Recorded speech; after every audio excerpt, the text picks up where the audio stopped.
Hi, everyone, and welcome to our podcast, IR in Focus. I'm your host, Carmen Lilly. In the next 20 minutes, we'll be diving into AI and its impact to corporations and IR programs.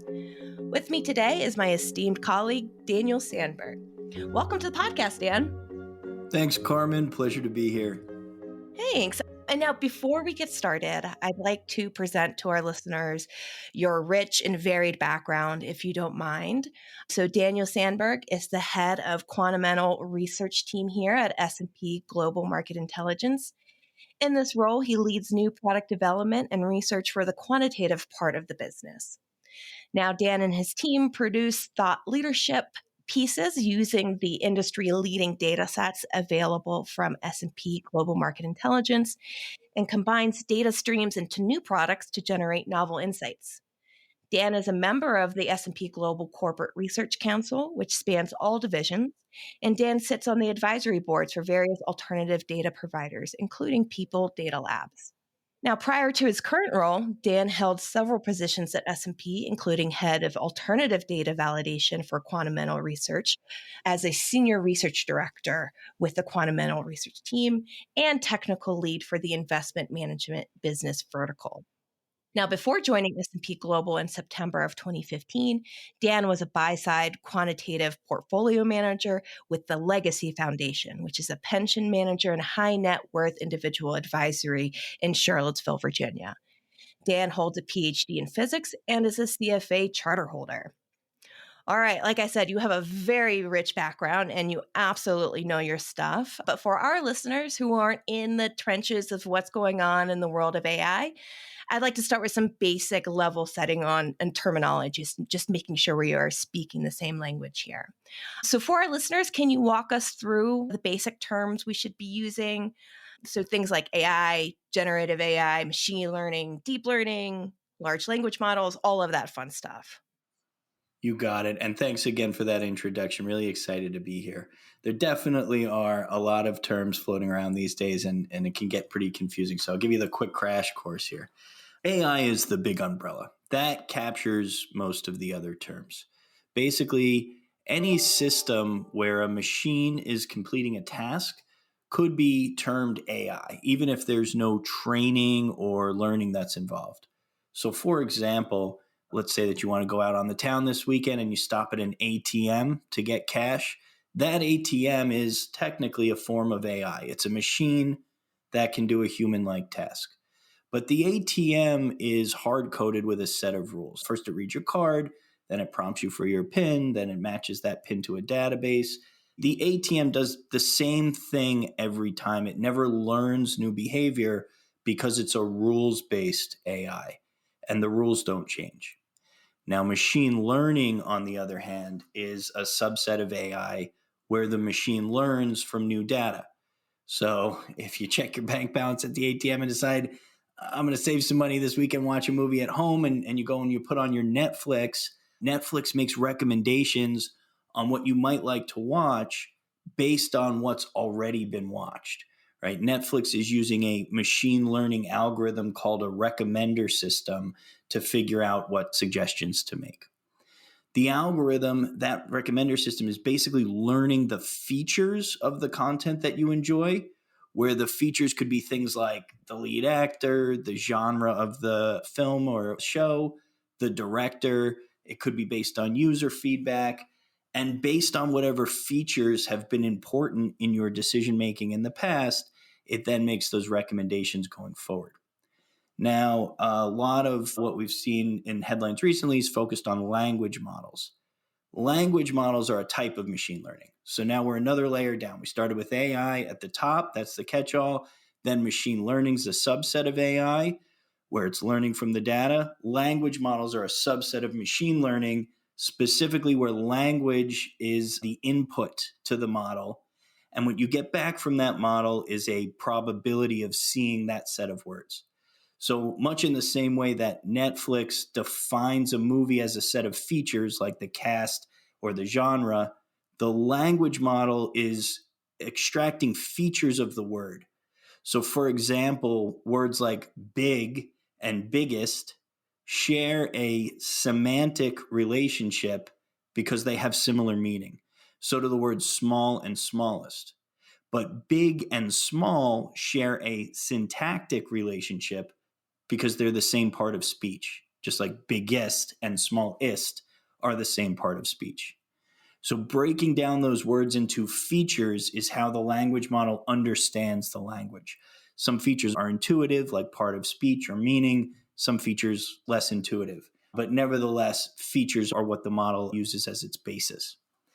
Now, language models don't need to be generative, meaning they don't need to necessarily create new text.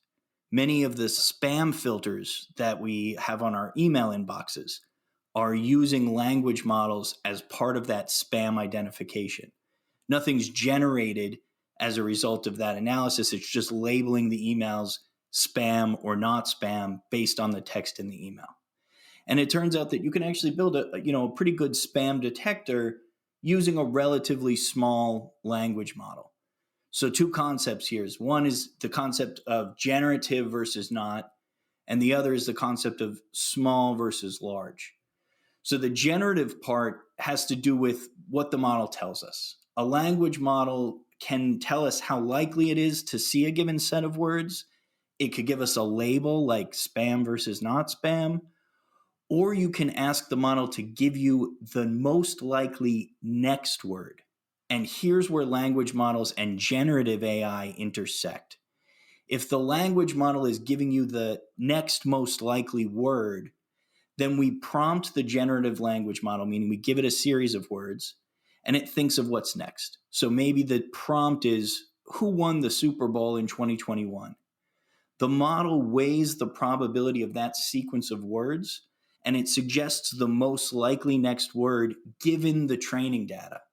So assuming the information is in the training data, meaning the model has seen it, it may look at that sequence of words, who won the Super Bowl in 2021, and then it comes up with the next word, Tampa.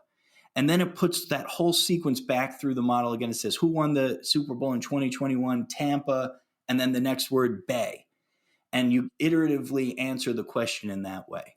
So just to be clear on this, the model has no preference on truthfulness or being right or wrong. It simply looks at the training data and it gives you the most probable answer given that training data. So the accuracy of the result is very closely connected to the quality of that training data that the model has seen before. So that's the generative part. Now, not all language models are generative. Not all generative models are language models. So those are different concepts, but they do intersect, especially with what we've seen recently. And that brings me to size. So we said that you can build a spam filter with a small language model. When I say small, I'm referring to the number of parameters. So we have words, we have features of words.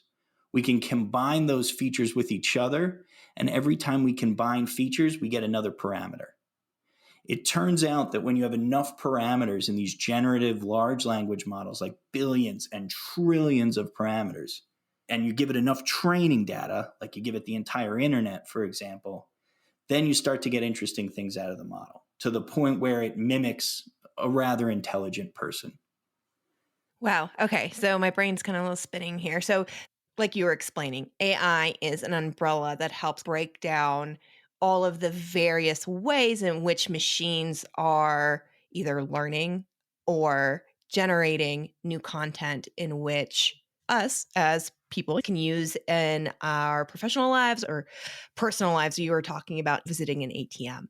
There's been like a swell in interest in AI, but everything that I've read, and going back to your ATM example, it's been around for a while, but with this new set of tools, when ChatGPT was released, I think just created a large swell of interest and a bunch of new tools hit the market at the same time.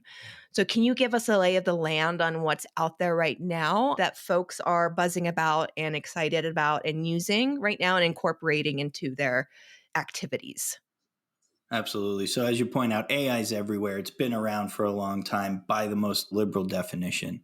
But when I'm thinking specifically about the IR professional, the IRO, and when I think about the types of AI that are making headlines today, the space is somewhat nascent. And there are risks, right? Especially with the types of material, non-public information that IROs have to deal with regularly. So it's about finding the technology that has the right guardrails. There has been a lot of focus on using natural language processing to extract features, like we talked about before, from earnings calls. So, for example, the sentiment of the tone that's used on the call, or the clarity of the language that's used to deliver the information, the transparency of that information. Those are features of the call. And S&P packaged features of earnings calls in a data feed tailored for buy-side asset managers in 2020. And then in 2022, we made those features available on our CIQ Pro desktop.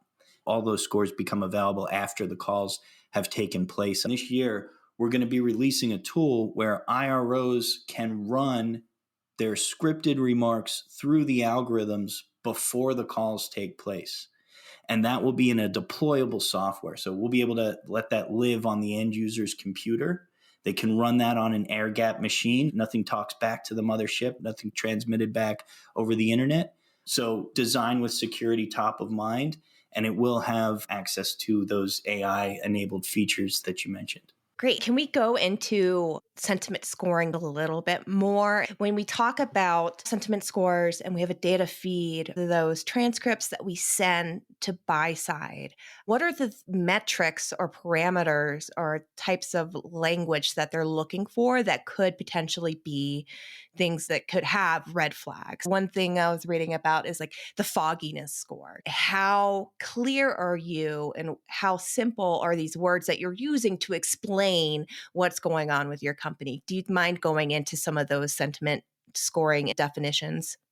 Absolutely. There are a number of ways to tackle the problem. You mentioned, I think you're alluding to the Gunning Fog Index or fogginess score, which is counting the number of big words by the count of syllables in a sentence relative to the total number of words in the sentence.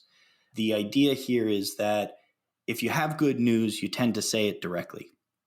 But if you have something that you're not thrilled about speaking on, you may dance around it a little bit, use more words, run on sentences, things of that nature.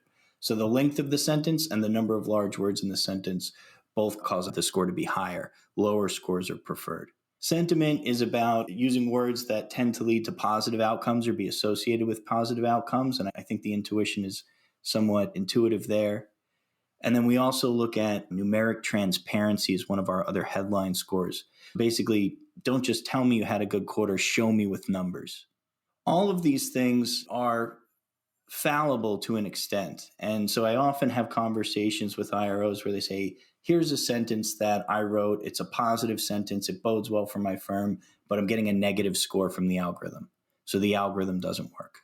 But in truth, the algorithm does exactly what buy side wants it to do. It tells me if the earnings call is range bound in the range I expect it to be, or whether it's broken to the high side or the low side. So it's not necessarily about that one sentence. It's about the whole component or the average or the topic that's being discussed, and whether that's indicative of something that might be market moving and warrant some additional scrutiny.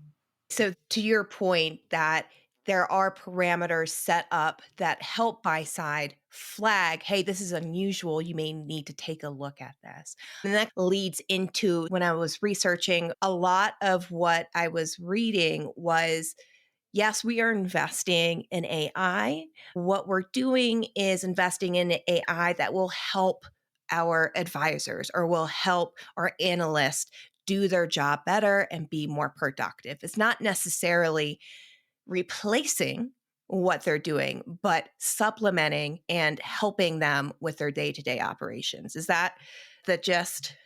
I think that's right. There's almost an excessive amount of data out there.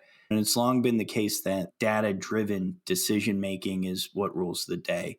That requires having both the data and having the ability to extract the right decision making insights from the data.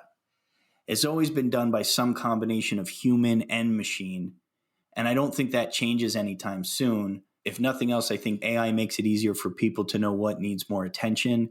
So even a fundamental manager that's making investment decisions based on discretion could use AI to identify a relevant news article or relevant sections in a regulatory filing or an earnings call. And certainly there are firms out there that have strategies that are almost entirely, if not entirely, governed by machines. But I'd say those are probably the minority of use cases. Right. We don't want total replacement and just machines taking over. So I'm going to read just a quick quote here from one of our research articles that came out from 451 Research. And for our listeners who are not familiar with 451 Research, so that's a sister company that we've incorporated into S&P Global Market Intelligence, and they focus specifically on information technology research and advisory services. So they put together what's coming up next. They have this survey about AI and machine learning. They're trying to glean what is 2024 going to be about? What is the sentiment right now with going on with AI and machine learning? One of the interesting points was saying technology adoption is never a zero-sum game. And I think that's very interesting. And a point I wanted to hone in on is we talk about technology adoption as taking over certain roles or aspects of roles and then making a human replaceable. But again, through my research, it doesn't seem like we're talking about human replacement. We're talking about supplementing what the day and operations look like and making those folks more efficient. So in your experience, can you maybe dive into how buy-side firms are leveraging this to be better at managing their portfolios? Absolutely. You're right that AI is an enabler. It's a tool that allows a single person to do more and do it faster and parse more information more quickly. So if you have a coverage universe of, let's say you're a Russell 3000 investor or an S&P 1500 investor, that's a lot of companies to cover. You couldn't dial into 1500 earnings calls every quarter. What you could do is have an AI that's parsing that information as it's coming out and identifying the areas that might need a human in the loop to give it more attention and fully understand it. To follow up on that, in terms of talking specifically around generative AI, from the same 451 research article with their survey, the question they were presenting, like, hey, do you plan to invest in generative AI? And close to 50%, so 49% of the survey respondents says, yes, we have a high intent to invest in generative AI. So how would buy side use something like generative AI to help their performance? Sure. So let's go back to our definitions because generative AI and language models are not necessarily the same thing. So, generative methods have been used in all sorts of model training. You could, for instance, give pricing data, stock pricing data, to a generative model and generate fictitious prices and test an algorithm on fictitious prices. That's been done, simulated stock market trading. So, that's a non language model application. You're asking more around the generative language model applications where the model at least seems to be able to understand natural language.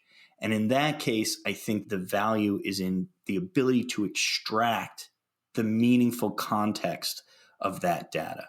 For example, news and filings are the way that 90+% of information about companies is disseminated to investors. And that's really just a glut of information to parse through.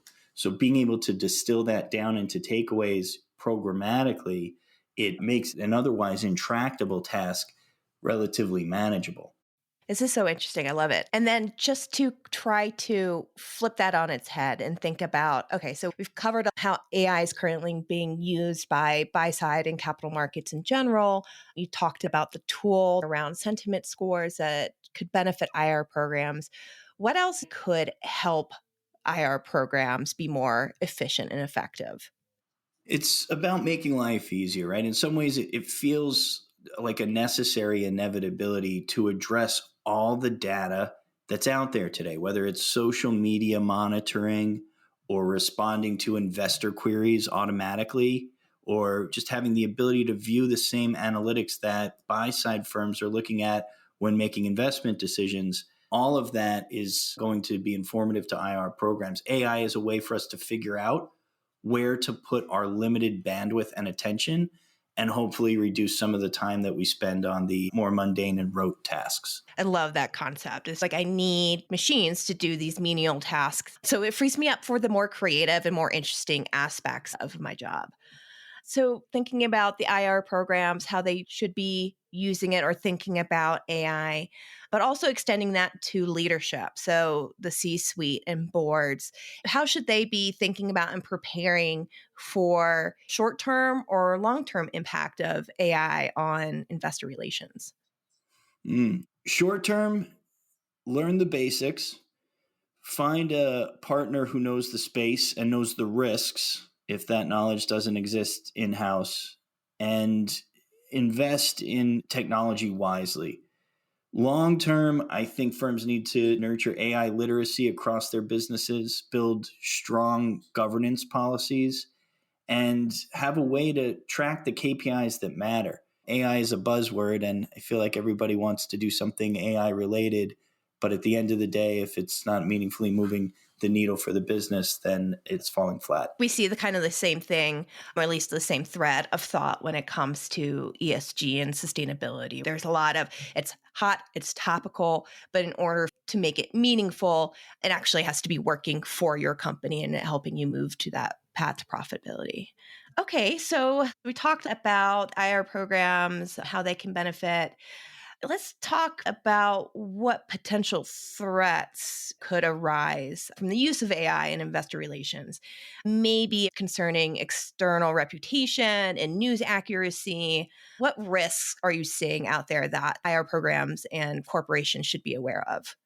If an IRO or an IR team is using AI to generate content, then they need appropriate protocols to ensure that information is accurate, right? The fiduciary obligations that are on a person or a team do not transfer to the machine. And there is a risk for some erroneous information, as has been documented. This concept of hallucinations, the LLMs hallucinate. That's really just a fancy way of saying they give you the wrong answer, right? As for other folks using AI to generate fake news, I'm not sure much changes there. I imagine most companies have some sort of media monitoring policies and will try to correct misinformation. That's largely outside the scope of my expertise. I think there is a potential that AI makes it easier to find scandalous information about people by having a more efficient way to sift through data. That sort of muckraking is probably a frustration for an IRO. Getting in front of that, I suppose, having access to the tools and the technology so that you have the foresight of what might be coming would be the best way to take a proactive stance. We talk about that a lot on our podcast, setting yourself up for success by being proactive. I'm glad that you also echo those sentiments. We're running out of time. So, Dan, I do love to end these podcasts with one piece of tangible advice that listeners can walk away with. So, what is that one piece of advice you would leave with IR programs and corporations when it comes to dealing with AI? The space is moving very fast. I would argue that the technology exists right now to give you a leg up, and that IR teams who aren't at least looking into AI enabled tools in 2024 are going to be lagging their peers. As they do their analysis, I think security should be a big concern. Adoption of large language models in particular that require cloud hosting means requiring an understanding of the liability that might be associated with the data going into those tools. And I would say the best approach would be to partner with a firm that knows the space and can help guide you with onboarding the tools that you need to stay current. Perfect. I love it. Thank you so much, Dan, for your time today. And thank you to our listeners. If you like this content, please subscribe. Thank you again. And we'll be back next month.